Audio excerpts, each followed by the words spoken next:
Hello and welcome to today's Battletech review. Today we're going to be looking at another rather lackluster mech from the Clan Invasion lineup that's still, well, fairly frequent nowadays, even though it hasn't been in production by any major power for a while now. The Kit Fox is the 30-ton machine that was in TRO 3050 by Comstar, so a lot of people know about it and kind of know what configuration they have.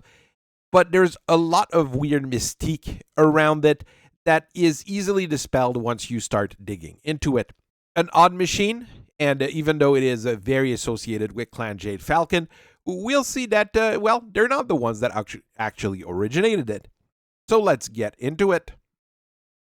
It was actually Clan Cloud Cobra that introduced the Kit Fox as a second-generation OmniMech in 2890 to much acclaim, mostly because it was one of the smaller OmniMechs at the time, and Jade Falcon and Snow Ravens quickly got into it to either trial to get the design or trade to get the design, depending on who was talking to who. To say it's a good mech, however, is quite a stretch. Second line machine in the same weight range generally can outlast the Kit Fox in a fight, and they're also a lot cheaper to build, a lot easier to manufacture. And the Kit Fox, in the end, well, it is an Omni, so it has that advantage over them, but that's about it. That's a fairly big edge in the end. I mean, if you look at your options in that weight range that were available by the clans around that era, the Kit Fox would probably fit the bill as a decent enough machine around that time frame, as long as you had the resources to build them. The clan who used the Kit Fox the most during the Operation Revival was Clan Jade Falcon, the other three having just a handful in their service. The Arctic Cheetah was the other 30-ton mech, which was used in a decent amount, but really the Kit Fox is the one that made the cut when Comstar made their paperwork. It was given the nickname Uller by the AFFC because it was able to snipe fairly well. And it was a decent threat at first because people didn't quite know how to handle them. And that's what really built the legend around the design, which lasts to this day. We've got dumb coyote adages, we've got stories of Ullers showing up and saving the day and fighting larger forces than they should. And that all works until you actually start digging in actual gun cam footage and you start seeing Kit Foxes blowing left and right. I really have no idea what keeps people coming back to the Kit Fox. We even have a silly modern story about a kid finding one in a wood and repairing it to become the greatest and bestest mercenary ever. As an engineer, I can tell you that would never happen. The Kit Fox is an extensively advanced piece of equipment. You need Clan Endo Steel, a Clan Engine. You need Clan Ferrofibrous, Clan Internal, even for the cockpits. It's not an easy thing to fix out in the boonies. Even with a full facility, you will need access to all of that material. Even worse, Clan Jade Falcon no longer even builds this iconic design because they realized it was actually a waste of resources. Clan Snow Raven still builds it in their facility at Michela, but that's completely out of the center of the inner sphere in the periphery. Commanders getting a Kit Fox will generally give it a role in their formation, but it's quite possibly a death sentence to a lot of pilots because it just doesn't match what it's supposed to be able to do. So what is a Kit Fox / Uller? Well, it's honestly a glass cannon. That's what it's meant to be, and that's not always going to be a bad thing. You're going to be using it effectively as a glass cannon every once in a while. It's not particularly fast when using a 180 XL engine to give you a top speed of about 96 kilometers per hour, and your base model is not equipped with jump jets. Being an OmniMech, there are versions with jump jets, so at least there is that. At 30 tons, the chassis is made of endo steel to save on even more weight, 1.5 tons, more or less, and it's really not that well armored with 4 tons of ferrofibrous plates. It is half decent if you start looking at, pre-Star League era light mechs or Succession War era light mechs. But most of those usually will have jump jets or will have other means of defense. The Uller For its main mean of defense is the fact that there's 16 tons of pod space on it to stick guns and missiles and rockets and Gauss rifles on it. It does sound kind of risky as a strategy on a light mech. You're not quite fast enough to be able to outrun things with a top speed of 96 kilometers per hour in an era where XL engines and superchargers and masks are readily available. You really don't have enough armor to tank things coming in, and a lot of your internal room is spent on structural components, so even though you have a fairly large amount of pods, you might not be able to fit them where you need to.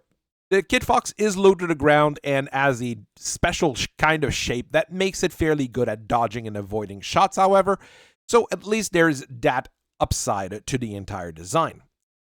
It can be used as a sniper, but the fact that most configurations don't have jump jets means that you can't reposition quickly, and you can't convert the Kit Fox in other roles like a brawler or a knife fighter, because if you get in brawling range and knife fighting range, you've probably lost the Kit Fox. The Prime Kit Fox, though, is meant to be a sniper, more or less. It carries an ER large laser. It's a clan one, so fairly light and deals great damage at very good range. And an LB5X autocannon for slugs or cluster rounds. It's not a terrible setup, especially on a 30-ton mech, but it's still a little bit light in terms of damage. Against infantry, you do have a small pulse laser, so you are able to take care of these kinds of issues, and you can exploit oils in armor with a Streak 4-tube SRM. All in all, it's decent. It's poorly armored, it's not going to be super fast, but it's able to do a little bit of everything well enough that it's going to cause some trouble if you fight people that don't know how to take care of a Kit Fox, basically. Two of the other early configurations for this were also meant as big gun hunters, at least as big gun as you can get on a 30-ton mech. It's actually quite surprising that Alpha's able to load a Gauss rifle with 2 tons of reload, but you can do that with 16 tons of pod space. If things get a little bit closer, you get 2 ER medium lasers, which is quite reasonable. And then you start realizing that, hey, this really looks like a Shadowcat. And yes, it basically is a Shadowcat Prime with less armor, less speed, and not able to jump. It's a bit of a huge difference. Bravo configuration is also mounting the big gun, but in this case it's an Ultra AC-10 with 2 tons of reload. You get a 6-tube SRM also to hunt armor with it. And as backup, you get an ER medium laser and an ER small laser. So you have some reliability once you run out of ammo. This one is not bad. Once again, the Ultra AC-10 is one of the better autocannon clans are able to mount on machines. So it's reasonable, as long as you don't get into knife fighting range, that is. Charlie configuration is one of the weirder ones out there, trying to turn the Kit Fox into a scout, which is a bit too slow for the job and too poorly armored to bring the info back. You do get the full suite of electronic equipment with an ECM, an active probe, and a targeting acquisition gear laser. And the legs are protected by anti-personnel pods combined with a pair of machine guns and a small pulse laser, so if you're actually facing infantry, they are probably going to get chewed through and through. For harder targets, you have an ER large laser, and to protect you, because, you don't have that much armor, you mount a trio of anti-missile systems. That might be a little bit of overkill, but if you use it as well as a defensive unit in the middle of a larger group with those anti-missiles, I'd have to really look at it a little bit more, and all the gun cam footage I have for this particular machine as it tried to be a scout and failing at it. Delta configuration is pretty smart overall, using a pair of 15 rack LRMs and a single 5 rack LRM as a backup to allow you to bombard at your heart's content for any target in, both knife fighting and long range, since those don't have any significant minimum range.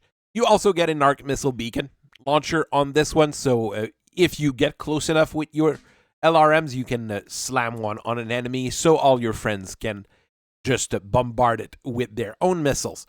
You still have all the weaknesses of a regular Kit Fox, but at least the weaponry is very efficient. Now let's look at a few retreads of things we've seen before. The Foxtrot configuration is a retread of Alpha, using an Hyper Assault Gauss 20 rather than the Gauss rifle. So you get a better anti-air support and potentially more damage, but it's going to be spread out since an Hyper Assault Gauss is a cluster weapon. With the saved weight, you replace the ER medium lasers with medium pulse lasers, so you get better accuracy. It's honestly a pretty decent sniper. Hotel is an heavy laser configuration as usual, and it's a modified Alpha with the Gauss rifle for sniping and a pair of heavy medium lasers once things get close by. Again, nothing special, nothing unusual, just a move to new weapons when they're available. Echo configuration is an actual mobile sniper since it has 6 jump jets to give you that 180 meter jump range. Your sniping weapon, though, is an ERPPC, which some people will say is not the best one around. It's quite decent. You get the ability to decapitate people fairly well with that. It's got decent range, but it's going to run you hot. To back this up, though, you get a 3-tube advanced tactical missile launcher with 3 tons of ammo, which is way too much, and an emotional support, ER small laser. Probably would move those things around, replace it maybe a Streak 6 tube or something along those lines. But, you know, it's how this particular setup is generally made. Sierra configuration is originally meant to be a urban fighter, but with that tin of an armor, it's not going to last that long. You do get a large, medium, and small pulse laser for accurate fire in an urban environment, which is a very good thing. And to back this up, you get a Streak 4-tube SRM, which is also great in an urban environment since it's going to lock on and only fire when the lock is going to ensure it. For anti-infantry work, you get a pair of machine guns on top of it, so you get 3 very efficient anti-infantry weapons. To be able to move in the city, you have 6 jump jets giving you that 180 meters jump range. At 830 tons, well, it would be the equivalent of your urban mech, so it's got less armor than an urban mech, but it's twice as fast and carries far more weapons. So at least there is that. Juliet is another jumpy configuration, as most Juliet configurations tend to be, with a jump range of 180 meters. At least this one, they didn't stick a whole lot of improved jump jets on. Otherwise, it kind of reminds you of the Prime configuration, with an Ultra AC5 mounted in the arm and a Streak SRM2. Since you don't really have the weight to put any other big lasers on there, you do replace them with a pair of ER medium lasers, which are perfectly reasonable. I do think this particular configuration makes the Kit Fox fairly reliable. I mean, it becomes a decent 30-ton sniper, scout, mobile unit. It'll do all of that well enough that you won't have to worry too much about losing the pilot. One of the rare Juliet configuration win. Golf configuration is another missile platform setup, but it's a lot smaller than the previous one, using a pair of 10 rack LRMs in the shoulders, each fed by a ton of ammo. The right arm mounts an ER large and ER medium lasers, giving you some more sniping potential and some support when your ammo runs out. And you get a ECM on the left arm for some reason. It's not terrible. It's not great. It'll do what a Kit Fox does. India configuration tries to rectify some of the problems of the Kit Fox by putting modular armor on the arms, front, torso, and legs. The extra armor will slow it down, so you put in a supercharger on the engine to get a little bit of extra speed. For weapons, you get a targeting computer to tie in an ERPPC, an ER medium laser, and an ER small laser. It's honestly not that bad.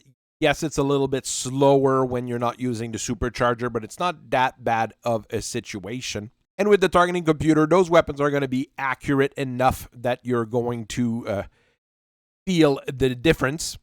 So I do think this is a very decent upgrade to use when you have to be on a longer run, or if you're doing raids or something along those lines where you won't be able to get repairs steadily. Don't worry, we're not done yet. There's still plenty of those to go around. Victor configuration mounts an Arrow 4 artillery missile platform on the Kit Fox. Because reasons.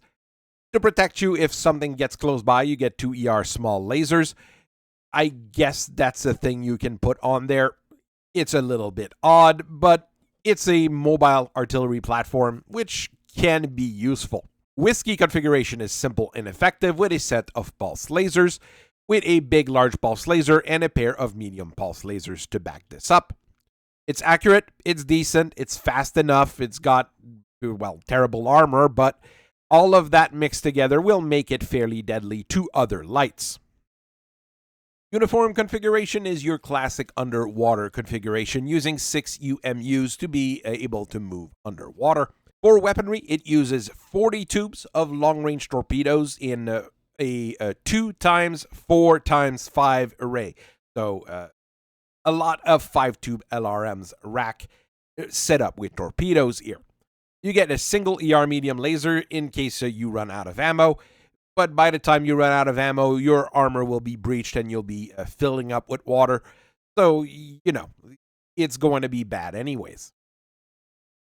Further down the line, you've got the killer configuration with an LB-10X on one side, supported by a heavy improved large laser on the other.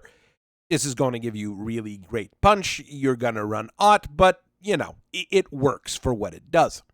Rotary configuration goes with an Ultra AC5 with 2 tons of ammo, so it's going to run low fairly quickly, and a 6-tube Streak SRM on the other arm to give you some shorter range punch.